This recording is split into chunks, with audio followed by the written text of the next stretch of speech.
साथियों, आज हम वाल्मीकि रामायण के बालकांड के 73वें सर्ग की कथा सुनेंगे। इसमें श्री सीता रामचंद्र जी के विवाह की, श्री उर्मिला और लक्ष्मण जी के विवाह की, और फिर श्री मांडवी और भरत जी के विवाह की, और श्री श्रुतकीर्ति और शत्रुघ्न जी के विवाह की चर्चा है। विवाह के प्रसंग से मुझे याद आया कि हमारे यहाँ मिथिला में वरों को बहुत गालियाँ देने की प्रथा है। इसे गारी गाना कहते हैं।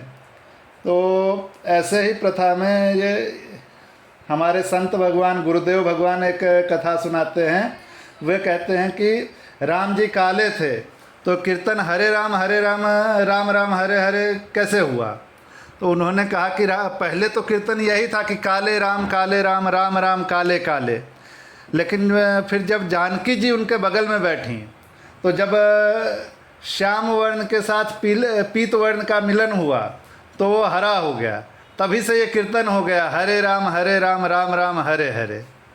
तो चलिए इसी एक मधुर प्रसंग के साथ हम 73वें सर्ग के शुरुआत करते हैं, जिसमें श्री सीता रामचंद्र जी का विवाह हुआ है।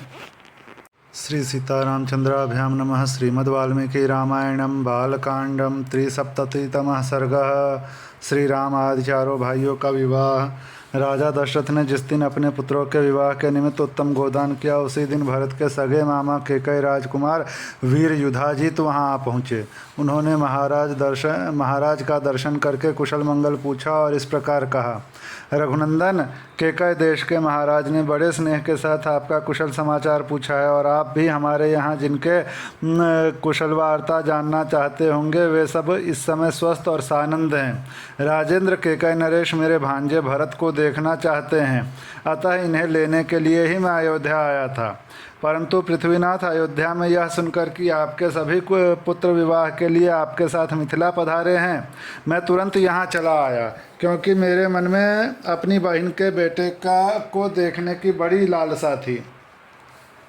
महाराज दशरथ ने अपने प्रिय अतिथि को उपस्थित देख बड़े सत्कार के साथ उनकी आवभगत की, क्योंकि वे सम्मान पाने के ही योग्य थे। तदनंतर अपने महामनस्वी पुत्रों के साथ वह रात व्यतीत करके वे तत्वज्ञ नरेश प्रातः काल उठे और नित्य कर्म करके ऋषियों को आगे किया जनक की यज्ञशाला में जा पहुँचे। तत्पश्चात विवाह के योग्य विजय नामक मुहूर्त आने पर दूल्हे के अनुरूप समस्त वेशभूषा धारा अलंकृत हुए भाइयों के साथ श्री रामचंद्र जी भी वहां आप आए। वे विवाह कालोचित मंगलाचार पूर्ण कर चुके थे तथा वशिष्ठ मुनि एवं अन्यान्य महर्षियों को आगे करके उस मंडप में पधारे थे। उस समय भगवान वशिष्ठ ने विदेहराज जनक के पास जाकर इस प्रकार कहा, राजन, नरेशों में श्रेष्ठ महाराज दशरथ अपने पुत्रों का वैवाहिक सूत्र बंधन रूप मंगलाचार संपन्न करके उन सब के साथ पधारे हैं और भीतर आने के लिए दाता के आदेश की प्रतीक्षा कर रहे हैं, क्योंकि दाता और प्रतिगृहीता दान ग्रहण करने वाले का संयोग होने पर ही समस्त दान धर्मों का संपादन संभव होता है। अतः आप विवाह कालोपयोगी शुभ कर्मों का अनुष्ठान करके उन्हें बुलाइए और कन्या रूप स्वधर्म का पालन कीजिए। महात्मा वशिष्ठ के ऐसा कहने पर परम उदार, परम धर्मज्ञ और महातेजस्वी राजा जनक ने इस प्रकार उत्तर दिया, मुनिश्रेष्ठ, महाराज के लिए मेरे यहाँ कौन सा पहरेदार खड़ा है? वे किसके आदेश की प्रतीक्षा करते हैं? अपने घर में आने के लिए कैसा सोच विचार है? यह जैसे मेरा राज्य है वैसे ही आपका है। मेरी कन्याओं का वैवाहिक सूत्र बंधन रूप मंगल कृत्य संपन्न हो चुका है। अब वे यज्ञ वेदी के पास आकर बैठी हैं और अग्नि की प्रज्वलित शिखाओं के समान प्रकाशित हो रही हैं। इस समय तो मैं आपकी ही प्रतीक्षा में वेदी पर बैठा हूँ। आप निर्विघ्नता पूर्वक सब कार्य पूर्ण कीजिए, विलंब किस लिए करते हैं? वशिष्ठ जी के मुख से राजा जनक की कही हुई यह बात सुनकर महाराज दशरथ उस समय अपने पुत्रों और संपूर्ण महर्षियों को महल के भीतर ले आए। तदनंतर विदेहराज ने वशिष्ठ जी से इस प्रकार कहा, धर्मात्मा महर्षि प्रभो, आप ऋषियों को साथ लेकर लोकाभिराम श्री राम के विवाह की संपूर्ण क्रिया कराइए। जब जनक जी से बहुत अच्छा कहकर महातपस्वी व भगवान वशिष्ठ मुनि ने विश्वामित्र जी और धर्मात्मा शतानंद जी को आगे करके विवाह मंडप के मध्य भाग में विधिपूर्वक वेदी बनाई और गंध तथा फूलों के द्वारा उसे चारों ओर से सुंदर रूप में सजाया, साथ ही बहुत सी सुवर्ण पालिकाएं यव के अंकुरों से युक्त चित्रित कलश, अंकुर जमाए हुए सकोरे, धूप युक्त धूप पात्र, शंख पात्र, सुवा, श्रुक, अर्घ्य आदि पूजन पात्र, लावा से भरे हुए पात्र तथा धोए हुए अक्षत आदि समस्त सामग्रियों को भी यथास्थान रख दिया। तत्पश्चात महातेजस्वी मुनिवर वशिष्ठ जी ने बराबर बराबर कुशों को वेदी के चारों ओर बिछाकर मंत्रोच्चारण करते हुए विधिपूर्वक अग्नि स्थापना किया और विधि को प्रधानता देते हुए मंत्र पाठ पूर्वक प्रज्वलित अग्नि में हवन किया। तदनंतर राजा जनक ने सब प्रकार के आभूषणों से विभूषित सीता को ले आकर अग्नि के समक्ष श्री रामचंद्र जी के सामने बिठा दिया और माता कौशल्या का आनंद बढ़ाने वाले उन श्री राम ने से कहा, रघुनंदन तुम्हारा कल्याण हो, यह मेरी पुत्री सीता तुम्हें सहधर्मिणी के रूप में उपस्थित है, तुम्हारी सहधर्मिणी के रूप में उपस्थित है, इसे स्वीकार करो और इसका हाथ अपने हाथ में लो। यह परम पतिव्रता महान सौभाग्यवती और छाया की भांति सदा तुम्हारे पीछे चलने वाली होगी। यह कहकर राजा ने श्री राम के हाथ में मंत्र से पवित्र हुआ संकल्प का जल छोड़ दिया। उस समय देवताओं और ऋषियों के मुख से जनक के लिए साधुवाद सुनाई देने लगा।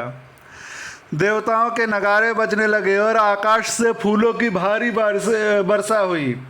इस प्रकार मंत्र और संकल्प के जल के साथ अपनी पुत्री सीता का दान करके हर्षमग्न हुए राजा जनक ने लक्ष्मण से कहा, लक्ष्मण तुम्हारा कल्याण हो, आओ मैं उर्मिला को तुम्हारी सेवा में दे रहा हूँ, इसे स्वीकार करो, इसका हाथ अपने हाथ में लो, इसमें विलंब नहीं होना चाहिए। लक्ष्मण से ऐसा कहकर जनक ने भरत से कहा, रघुनंदन मांडवी का हाथ अपने हाथ में लो। फिर धर्मात्मा मिथिलेश ने शत्रुघ्न को संबोधित करके कहा, महाबाहो तुम अपने हाथ से श्रुत कीर्ति का पानी ग्रहण करो, तुम चारों भाई शांत स्वभाव हो, तुम सबने उत्तम व्रत का भली भांति आचरण किया है। ककुत्स कुल के भूषण तुम चारों भाई पत्नी से संयुक्त हो जाओ, इस कार्य में विलंब नहीं होना चाहिए। राजा जनक का यह वचन सुनकर उन चारों राजकुमारों ने चारों राजकुमारियों के हाथ अपने हाथ में लिए। फिर वशिष्ठ जी की सम्मति से उन रघुकुल रत्न महामनस्वी राजकुमारों ने अपनी अपनी पत्नी के साथ अग्नि वेदी राजा दशरथ तथा ऋषि मुनियों की परिक्रमा की और वेदोक्त विधि के अनुसार वैवाहिक कार्य पूर्ण किया। उस समय आकाश से फूलों की बड़ी भारी वर्षा हुई जो सुहावनी लगती थी। दिव्य दुंदुभियों की गंभीर ध्वनि, दिव्य गीतों के मनोहर शब्द और दिव्य वाद्यों के मधुर घोष के साथ झुंड के झुंड अप्सराएं नृत्य करने लगी और गंधर्व मधुर गीत गाने लगे। उन रघुवंश शिरोमणि राजकुमारों के विवाह में वह अद्भुत दृश्य दिखाई दिया। शहनाई और आदि बाजों के मधुर घोष से गूंजते हुए उस वर्तमान विवाहोत्सव में उन महातेजस्वी राजकुमारों ने अग्नि की 3 बार परिक्रमा करके पत्नियों को स्वीकार करते हुए विवाह कर्म संपन्न किया। तदनंतर रघुकुल को आनंद प्रदान करने वाले वे चारों भाई अपनी पत्नियों के साथ जनवासे में चले गए। राजा दशरथ भी ऋषियों और बंधु बांधवों के साथ पुत्रों और पुत्र वधुओं को देखते हुए उनके पीछे पीछे गए। इस प्रकार श्री वाल्मीकि निर्मित आर्ष रामायण आदि काव्य के बाल कांड में 73वां सर्ग पूरा हुआ।